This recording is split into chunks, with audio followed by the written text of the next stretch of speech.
Contracepção hormonal. Vamos combinar, é um assunto super importante, mas que muitas vezes parece um verdadeiro labirinto, né? São tantas opções, tantas informações. A ideia aqui é justamente ser um guia, um mapa, para ajudar a navegar por esse universo de forma mais clara e direta. Pois é, essa sensação de estar perdido no meio de tantas escolhas é super comum. Mas o objetivo aqui é transformar essa confusão em clareza. A gente vai organizar tudo passo a passo para entender cada método direitinho. Vamos lá? Então, para começar, vamos alinhar o básico, sabe? Estabelecer os conceitos fundamentais que vão servir como a base para toda a nossa conversa. Primeiro de tudo, uma distinção médica que é crucial. De um lado, a gente tem a contracepção, que age para impedir a fertilização, ou seja, o encontro do espermatozoide com o óvulo. Do outro lado, a contragestão, que atua depois, impedindo que um óvulo que já foi fertilizado consiga se fixar no útero. São dois mecanismos com lógicas e implicações bem diferentes. Ok, com a base pronta, vamos entender a parte principal. Como os hormônios realmente funcionam para evitar a gravidez. Essa aqui é a chave mestra para entender todos os métodos que a gente vai ver daqui para frente. Pensa que é tipo um sistema de segurança de 3 camadas. A primeira barreira: os hormônios impedem que o ovário libere o óvulo. Simples assim, sem óvulo, sem gravidez. A segunda barreira: eles deixam o muco do colo do útero mais espesso, criando uma barreira física que dificulta a passagem dos espermatozoides. E por último, como uma terceira garantia, eles afinam a parede interna do útero, o endométrio, tornando o ambiente bem hostil para qualquer óvulo que, por um acaso, tenha sido fertilizado. Agora que a gente já sabe como a coisa funciona por dentro, vamos fazer um tour pelas opções disponíveis no mercado. Basicamente, podemos dividir tudo em duas grandes famílias. Primeiro, os métodos combinados, que usam 2 hormônios, estrogênio e progestagênio. Depois, temos os métodos que usam só progestagênio, que é uma versão sintética da progesterona. Essa diferença é fundamental, porque ela vai influenciar quem pode usar, os efeitos colaterais e como cada método funciona. E a forma como esses hormônios chegam no corpo? Bom, aí as opções variam bastante. Tem as pílulas, que precisam ser tomadas todo dia, tem o adesivo, que a gente cola na pele e troca uma vez por semana, o anel vaginal, que fica lá dentro por um mês, e as injeções, que podem ser mensais ou trimestrais.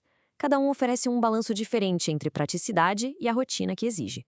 Beleza, já vimos o que são os métodos, agora a gente entra numa parte super importante: os prós, os contras e tudo aquilo que precisa ser pesado na balança para uma decisão bem informada. É fundamental entender uma coisa: esses métodos vão muito além de evitar a gravidez. Eles são ótimos para regular o ciclo menstrual, diminuir cólicas e o fluxo. E para quem sofre com acne, por exemplo, o estrogênio dos métodos combinados ajuda a controlar os níveis de testosterona, o que dá uma bela melhorada na pele. Além disso, ainda diminuem o risco de certos tipos de câncer, como o de ovário e o de endométrio. Agora, atenção para uma das informações mais importantes de todas: a diferença gritante entre uso perfeito e uso típico. Uso perfeito é aquele de manual, sabe? Seguir tudo à risca sem esquecer um dia.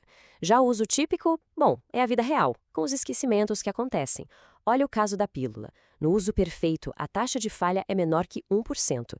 Já no uso típico, do dia a dia, ela salta para 7%.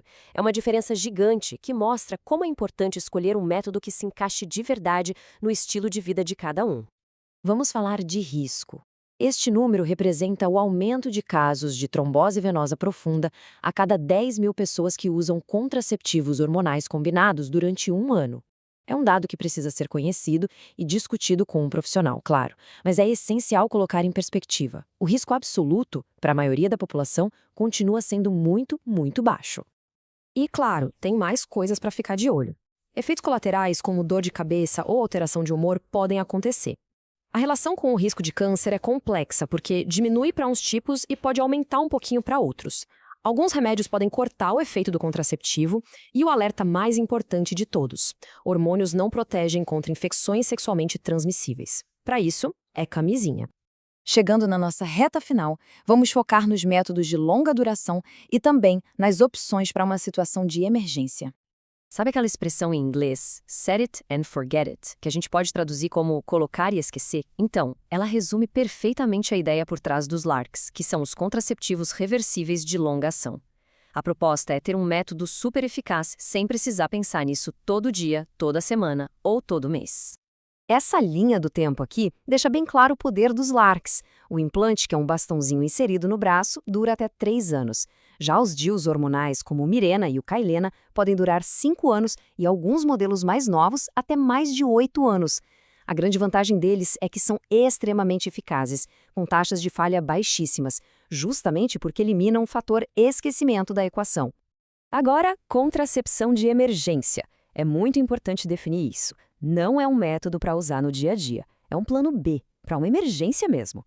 Ela funciona basicamente adiando ou até impedindo a ovulação, para que não tenha um óvulo disponível para ser fecundado depois de uma relação sem proteção. E o fator mais crítico para a eficácia da contracepção de emergência é o tempo. O relógio corre contra. Quanto antes ela for utilizada depois da relação, maior a chance de funcionar. A janela de oportunidade vai se fechando com o passar das horas.